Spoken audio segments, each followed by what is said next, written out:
After 8 hours of non-stop driving, all I wanted was to pull over somewhere and rest. But this desolate stretch of road didn't offer many options. My pickup truck rattled under the pale moonlight, crawling through the low shrubs that lined the edge of Queensland. The radio hissed out a garbled news report, then fell silent. I didn't care. I was used to the silence on trips like this. The GPS showed a shortcut, a narrow dirt road cutting through the forest, connecting Cooktown to the main highway. I didn't think twice. Saving a few dozen minutes seemed worth it. What I didn't know then was that I was about to drive into a place the locals called the Road of Unrest Souls. The road had no name, no lights, no signs. A few branches scratched lightly against the windshield like brittle fingers. I switched on the high beams, the light slicing forward into a thin mist. The wind howled in short bursts that sent chills down my spine, not from the cold, but from a vague sense of unease, as if the road itself didn't want me there. About 10 minutes in, I saw the first thing that made me hesitate. An old, rotting wooden sign, tilting to one side, with only a few scorched letters left, DON, the rest broken off. I stopped the truck, thinking for a moment, but then I pressed the gas again. Stupid. I should have turned back right then. The deeper I went, the denser the forest grew. The headlights seemed dimmer than usual. I adjusted the beam only to realize the mist had thickened, unnaturally. It didn't drift like normal fog. It seemed to cling to the truck. I blinked, thinking fatigue was playing tricks on me. And then, I saw the first person. A man stood by the roadside, no flashlight, no reflective gear. Just standing still, his head slightly bowed. My headlights swept over him, and I could see it clearly. He didn't blink. He didn't move. No reaction. I slammed the brakes on instinct, heart pounding like a war drum. He stood at the edge of the woods, no more than 5 meters from my truck. For a second, I didn't know what to do. Then I turned the wheel and kept driving, ignoring him as if he wasn't there. In the rearview mirror, I caught one last image. He turned his head, slowly. His eyes had no whites. I swallowed hard, a sudden chill creeping up the back of my neck. But there was no one here to tell. Just me, the road, and things I hadn't yet found the words for. I counted the minutes. Maybe I was halfway through. The GPS warned of a curve up ahead, but then the truck lurched. Not stalled, dragged. I hit the accelerator, but the tires just spun on the wet gravel. I opened the door and stepped out, hand reaching for my flashlight.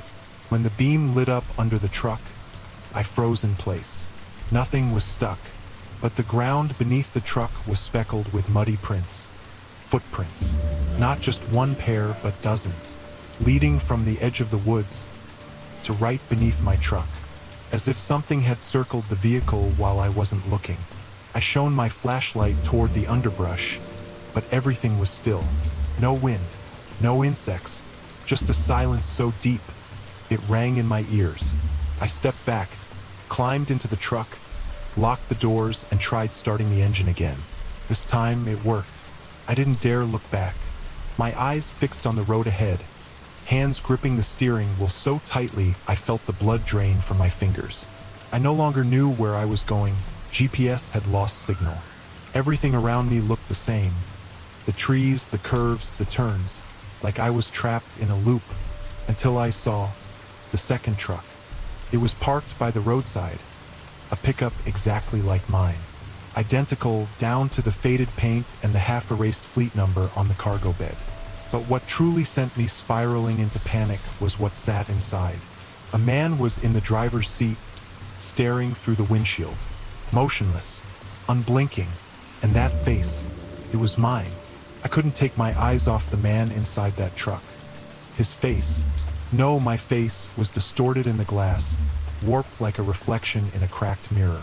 I slowly rolled my truck closer, headlights sweeping across the cab, illuminating the figure. No reaction. Cold sweat ran down my back. My hand trembled as I reached out and switched off the headlights. Darkness swallowed everything in an instant. I gasped. Then, I flicked the lights back on, clinging to the thought that light could somehow anchor me to reality. But the other truck, was gone. Nothing there. Just an empty patch of dirt, undisturbed. No tire marks. No footprints. Nothing. I stepped out, heart pounding in my chest. The spot where the truck had been was utterly still. For the first time on this journey, I couldn't tell where reality ended and hallucination began. I leapt back into my truck and drove, like I was fleeing from myself. The road ahead unspooled in unbearable tension. The trees seemed closer now, pushing inward, compressing the space around me. The fog thickened, no longer mist, but a dense, soupy smoke. The GPS was still dead. No signal, no radio, no lights but my own. Felt like I was drifting between dimensions. I started mumbling to myself, to stay alert, to remind myself I was still alive, still driving. But then something strange happened. The clock on the dashboard, it had read 2:41. I was sure of it. Suddenly jumped to 2:16, then 2:29, then back to 2:41. Again and again, like time itself was stuck in a loop. I drove for nearly 30 minutes, and the clock never moved past 2:41. When I looked closer at the dash, I noticed something else that made my skin crawl. The odometer hadn't moved. How far had I gone? 10, 20, 30 kilometers. And yet the numbers didn't change. That's not right, I muttered. That's impossible. I slammed the brakes, my chest thudding with each heartbeat. I turned on the cabin light and froze. I wasn't alone. The passenger seat had a shallow indentation in the cushion, as if someone had just been sitting there. I hadn't heard the door open, hadn't felt any movement, but something had been there. I held my breath and reached for the door lock, though I wasn't even sure how it had gotten in. Instinctively, I opened the glove box and found something that didn't belong. A small dagger, wooden handle worn smooth, and on the blade, an etching, an ancient-looking, jagged cross-like symbol I'd never seen before. It wasn't mine. No one else had sat in that seat, except for the man who looked exactly like me. Inside the other truck, suddenly the radio clicked, turned on by itself. Even though I knew it had been broken, a voice came through. Not music, not a DJ, but a whisper. Turn around. You're not supposed to be here. I went numb. My hands froze on the wheel. My eyes locked on the radio, and then it shut off. Just like that. I couldn't take it anymore. I spun the truck around, heading back the way I'd come. I didn't know if I was escaping danger or heading straight toward it. But I knew one thing. I couldn't keep going forward. After a few minutes, relief washed over me. I saw a flickering yellow light ahead. A small wooden house, like a roadside shack or a ranger post. I turned in.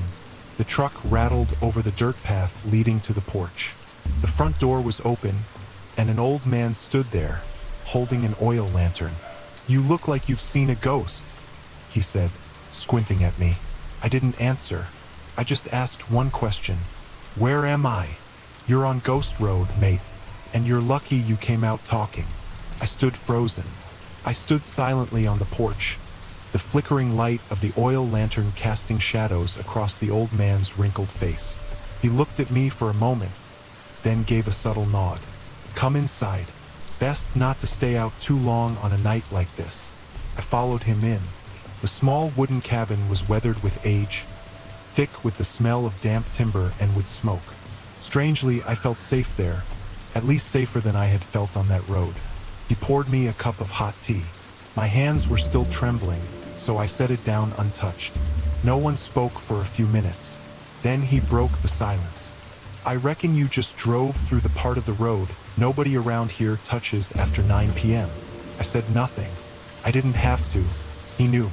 The way he looked at me, as if reading every unspoken word, made me feel small, like someone who had wandered into a story they had no place in. They call it Ghost Road now, but back in the day it had a worse name. People used to call it the Hanging Ground. I looked up. He continued. Early 1900s, when Cooktown was still a wild gold mining town, the authorities built a small detention post out there in the woods. Petty thieves, violent drunks, dissenters, anyone they didn't want to deal with were taken there, No trials. No lawyers. No questions. Nobody ever found out what happened to them. But the locals whispered, every time a wagon of prisoners went through, the next morning you'd see footprints. Dangling footprints, stretching in rows from the edge of the forest to somewhere deep inside. I swallowed hard.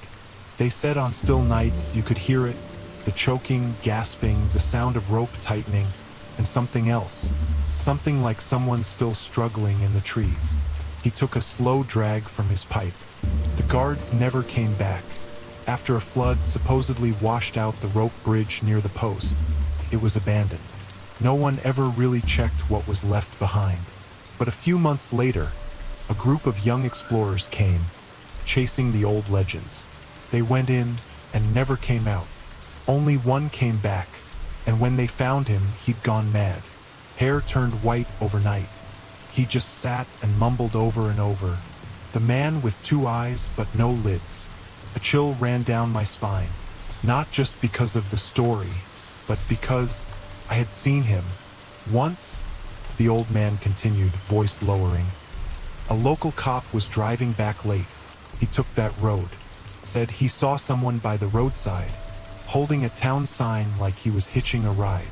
So the cop pulled over, but when he opened the door, the man vanished.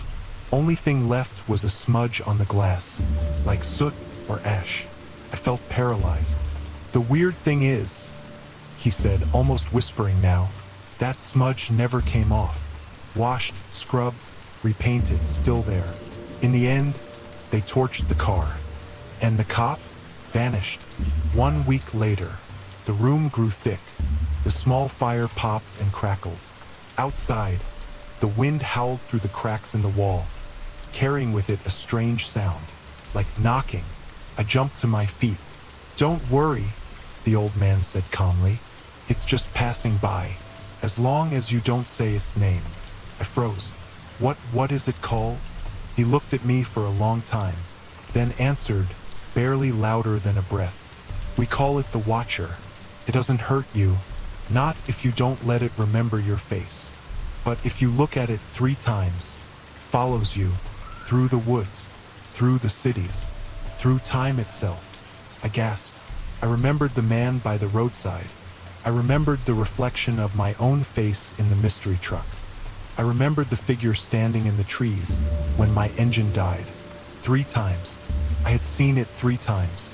I didn't speak, didn't ask anything else, didn't want to confirm what I already knew in my gut. 3 times.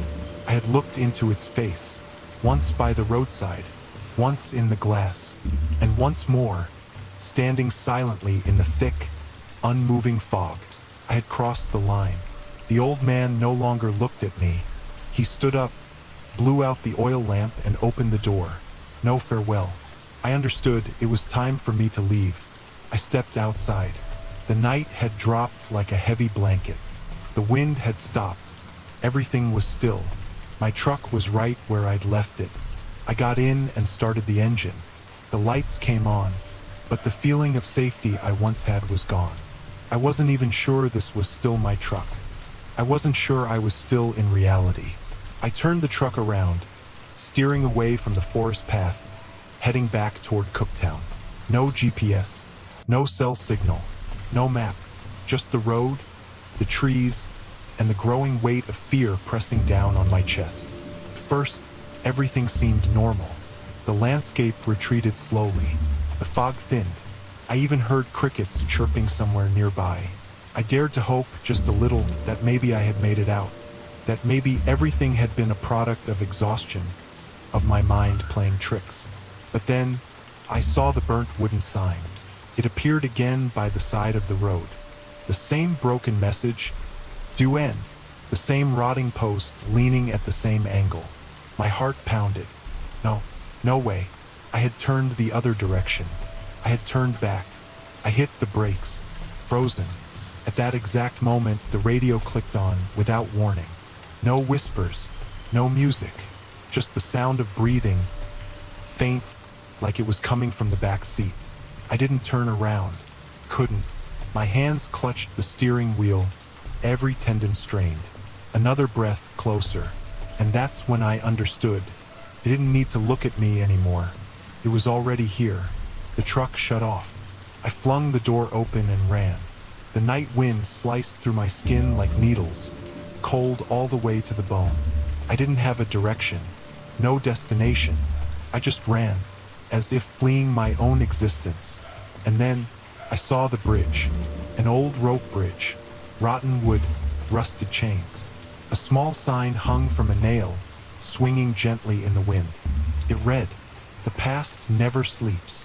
I stood there, hesitating. On the other side of the bridge, I saw a faint yellow light, like it came from some distant town. Maybe salvation, maybe a trap, but I had no choice left. I stepped onto the bridge. The wood creaked beneath my feet. The chains groaned with every step. Below was a deep void, black as ink, bottomless. Each footfall felt like dragging the weight of forgotten souls behind me. The air was thick. My heart beat so loud it echoed in my skull. When I was just a few steps from the other side, I heard footsteps behind me. I stopped, didn't look back, just closed my eyes, took a deep breath, and took the final step. The footsteps stopped. I opened my eyes. Cooktown appeared before me, but it wasn't the Cooktown I remembered. The whole town was shrouded in a pale, silvery gray. Too quiet. No people. No cars. Not a single sound. I approached a small convenience store. The door was wide open. Dust blanketed the counter. On the wall was a photograph.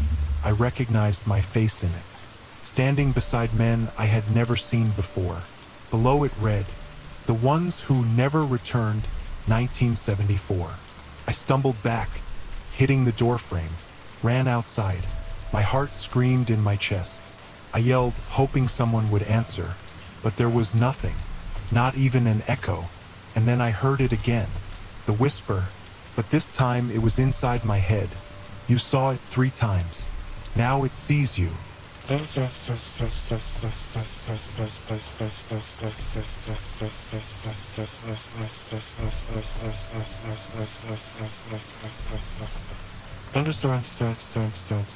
That's where my story ends. Or maybe that's where it begins. I don't know if I ever left the Cooktown Ghost Road. I don't know if I'm dreaming, or if this is all real. Every morning I wake up, I still see muddy footprints on my floor. Every night I go to sleep, I still hear footsteps above the ceiling. And every time I look in the mirror, I'm afraid I'll see someone else looking back. One thing I know for sure, if you're planning to visit Cooktown, don't take the shortcut.